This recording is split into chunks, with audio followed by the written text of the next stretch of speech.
तो बेटा एक छोटी सी इंफॉर्मेशन हो रहेगी यहाँ पे। एक तो आप इनका दोनों का स्टेटमेंट नोट कर लें। एबीसी अरेंजमेंट क्या होती है, एबी अरेंजमेंट क्या होती है। तो एबीसी अरेंजमेंट में आपने क्या लिखना है, तो इसमें आपने लिखना है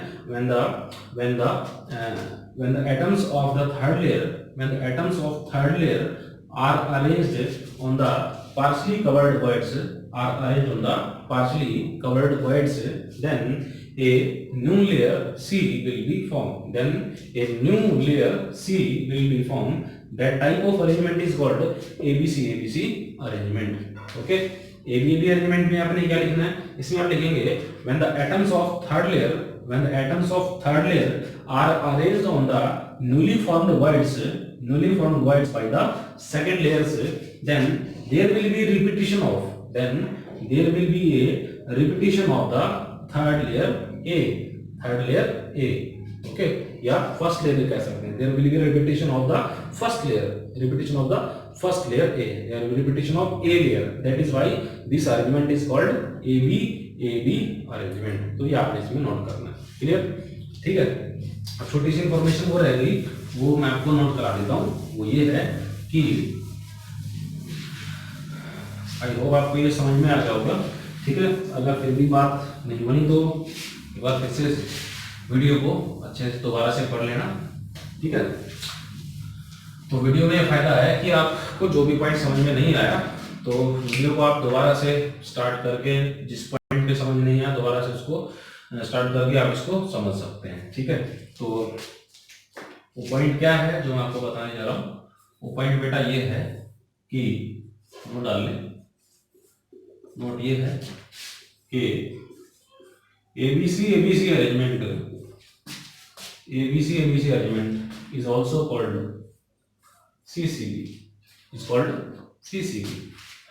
दूसरा point ABAB arrangement is called HCP।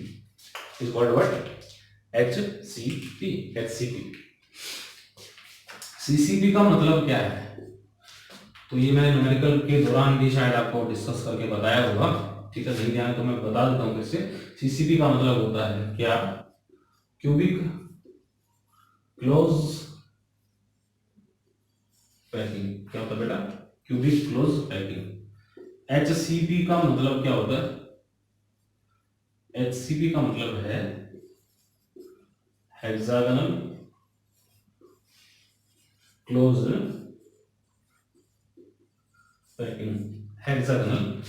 Packing. Clear, ठीक है। एचसीपी और सीसीपी, एक तो ये नोट करना आपने, यानी कि एबीसी को सीसीपी कहते हैं। क्या कहते हैं, सीसीपी। सीसीपी को इनडायरेक्टली, सीसीपी की जगह आप यहां पर क्या लिख सकते हैं, FCC. CCP cubic close packing indirectly is called as FCC, face centred cubic unit cell. इसको एफसीसी भी कहते हैं। क्या कहते हैं, एफसीसी। पॉइंट ये आपने याद रखना है। तो पहला पॉइंट तो ये हो गया। दूसरा पॉइंट आपका ये है कि पैकिंग एफिशिएंसी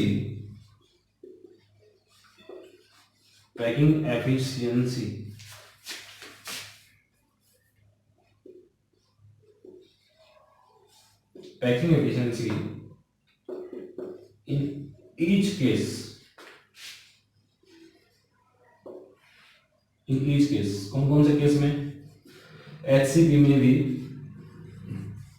सीसीपी में भी कितना होता है, 74% होता है। कितना होता है, 74। ठीक है। तो मेरे हिसाब से एक बात तो आपको समझ में आ गई होगी, अगर सीसीपी को एफसीसी कहते हैं, और हम जानते हैं कि एफसीसी में पैकिंग एफिशिएंसी की जो परसेंटेज वैल्यू होती है कितनी होती है, 74%, 74% होती है।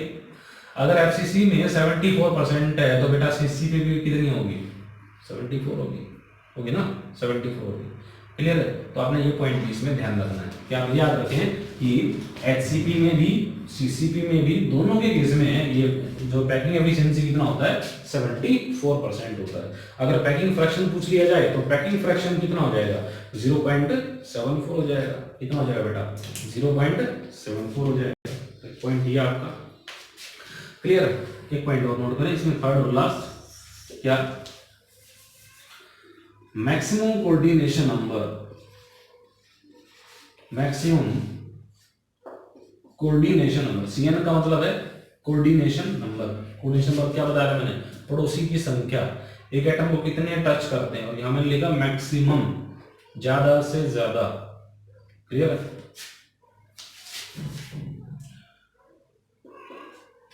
Maximum coordination number in HCP